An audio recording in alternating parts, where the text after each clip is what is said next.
I'm Ari, I'm the Oak Witch, and in today's video I'm going to be reviewing the book Consorting with Spirits, Your Guide to Working with Invisible Allies by Jason Miller. So if you can't already tell, I'm actually really excited to review this book. I have been anticipating this release for months. I've been looking forward to it so much, so when it finally came on Scribd, I just read it immediately within like 2 days. And I absolutely, spoiler alert, loved it. And I'm going to just be giving an overview, my rating and some thoughts about the book and sort of give a little review for you guys. Like I said, this book's literally only just been released this month, like beginning of this month in the US, and it still needs a physical release in the UK. It gets released on 25th of June or the end of June in the UK and perhaps other places in Europe. But I read it through Scribd because Scribd is amazing in that it has early releases for books because it goes by US release dates. So you can still read it there if you have Scribd. That's how I read it, so I haven't got the physical copy to show you guys, unfortunately.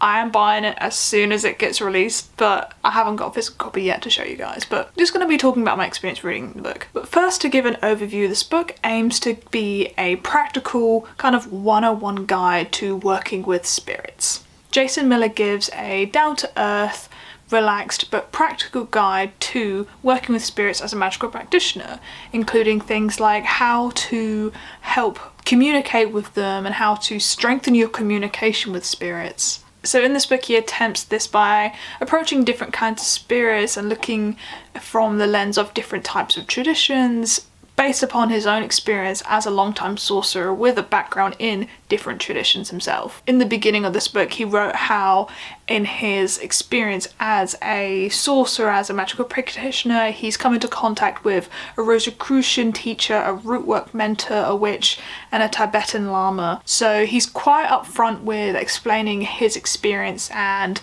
sort of laying cards on the table, his own background, his own bias and the traditions that his sort of magic falls into. So I do like that he kind of lays that out there, and that's what you will kind of expect from this book based on his own experience. But in this beginning part he does outline that he's going to frame the rituals throughout the book from both a Luciferian, pagan and Christian lens. So that's kind of like the overview of the book, and that's how he's prefaced what the book is going to be structured like. So I would rate this book a whopping 5 stars with a 9 out of 10 rating, and I'll get into sort of like pros and cons in a bit, but I think it's such a good book for what it says it's going to do. I really like Jason Miller's books. I really like his writing style. Some people have criticised it, some people don't really get on with it, but I think it's very light-hearted and it's very sort of approaching serious topics but in a fun way and grounded way.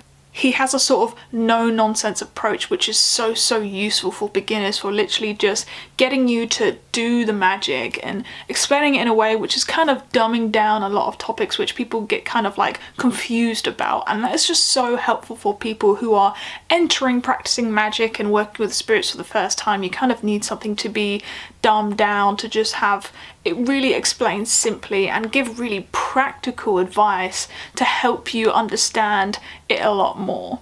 His books are always like that, and this book is no different, and I think it genuinely helps with actually enriching people's experience and their own practice by just giving you the skills to strengthen it yourself. That's what I feel like this book attempts to do and succeeds in. So someone has decided to cut the grass literally right outside my window, and unfortunately this is the only time I can film, so if there's a lot of background noise I'm really sorry, but I can't really do anything about it, unfortunately.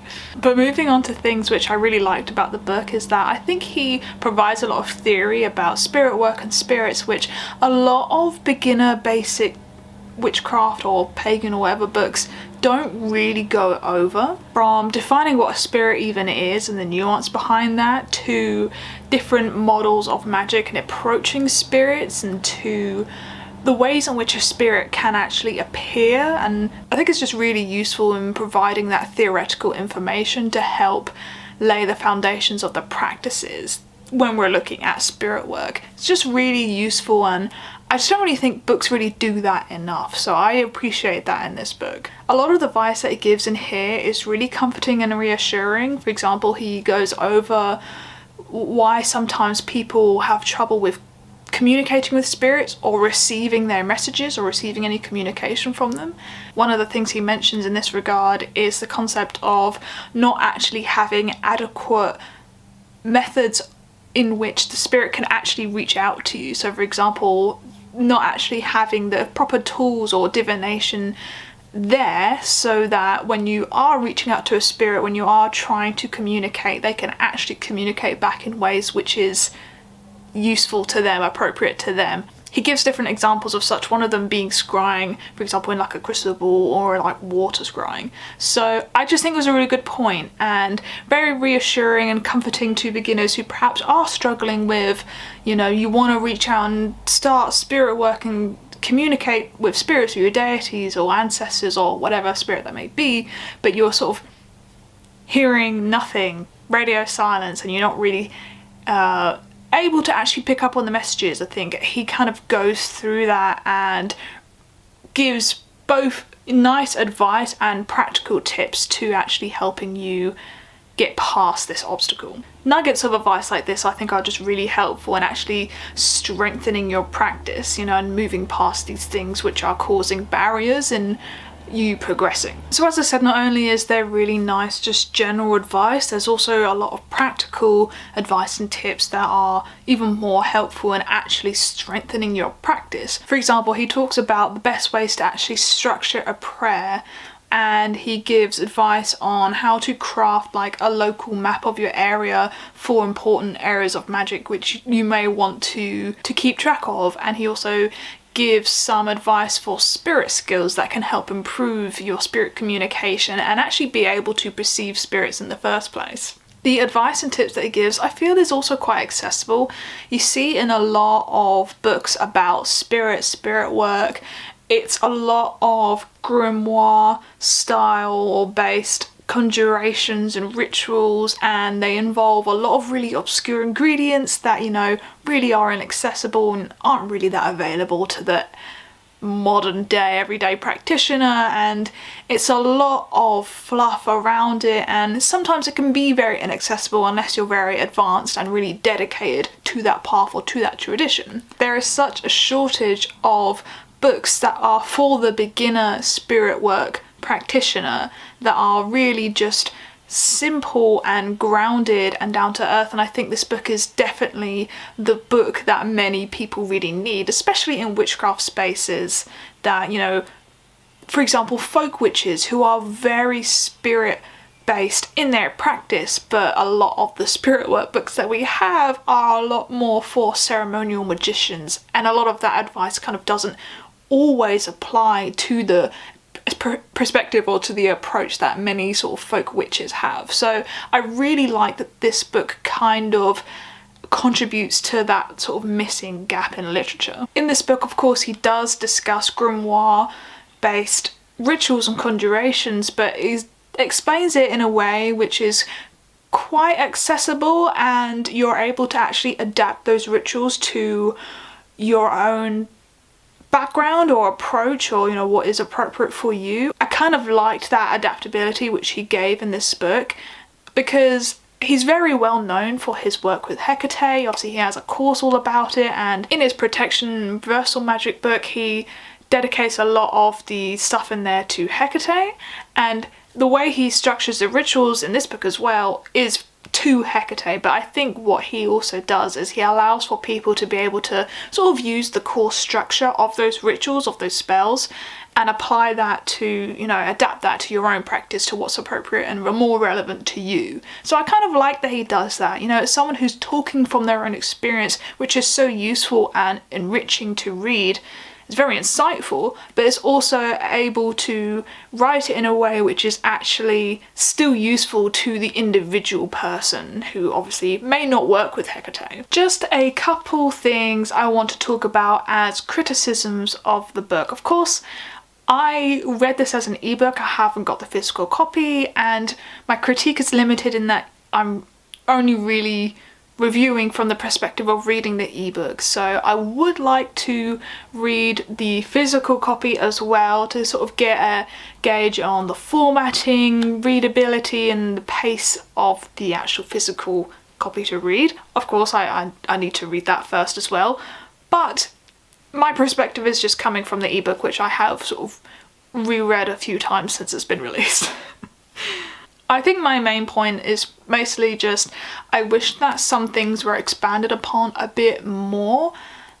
He does admit this himself, you know, he acknowledges a couple times throughout the book that, you know, there is a contract with the publisher, there is a deadline he has to meet, and there is a maximum word count that, you know, he can't really go over. So there are limitations for the writer in certain things. Sometimes you can't add in all the stuff you want to add, and he does admit this himself in his parting words section, where he talks about how he could have written about, you know, planetary magics and spirits. He could have talked about spirit houses or vessels for spirits that he didn't really go over, and part of me wishes that he did, because, you know, that kind of leads more as well into the sort of folk spirit work side, and I would have loved to have read about that.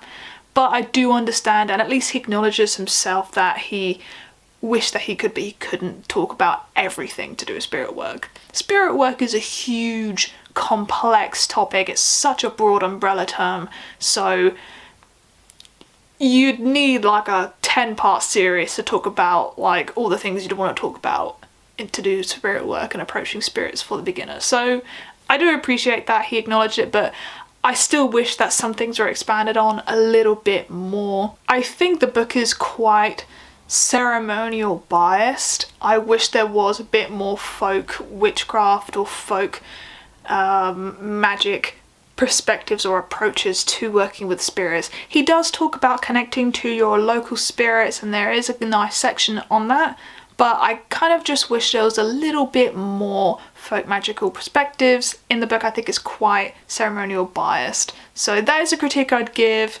It's easy for me to say because obviously I'm going to want that because I'm a folk witch and that I'm an animist, and I kind of wish there was a bit more discussion on that, but it's okay. If he's speaking from his own experience and that's the experience that he's biased to, then I understand that. But overall, to be honest, I really want to read a physical copy to get a better understanding of what the book kind of feels like in terms of a physical read. I read physical books much more and information sinks in a lot better with a physical than an ebook. It's just how my brain works, but I think that's the main negative I would give. So yeah, lots of pros in my eyes, though I do think some things were expanded upon a little bit more, but what can you do? I honestly want way more books like this. I want more spirit work books because I love them, and definitely going to be reading a lot more into spirit work, so that's something I want to do a lot more reading on. But yeah, I hope you guys enjoyed this review. It's a bit short, a bit sweet. It's a bit tough for me when I don't have the physical copy to really read through and show you guys, but as a reader, I really enjoyed this, and honestly I do recommend this for anyone who's stepping into spirit work, who kind of just wants to know what it's about and wants a background into it, is maybe struggling with their spirit work and spirit communication. I think this can definitely help and can definitely get you there without stepping too much into things like mediumship or very specific traditions or specific spirits. There's loads of books on working with your ancestors, or loads of books with working with fairies or the fair folk, but this book kind of feels a lot more broad, as well as giving specific practical tips. So yeah, I hope you guys enjoyed this review. If there's any books you want to see me review, please, as usual, comment down below, let me know. I will read the book and review it for you if you request it. So yeah, thank you for watching, and I will see you in the next one. Bye.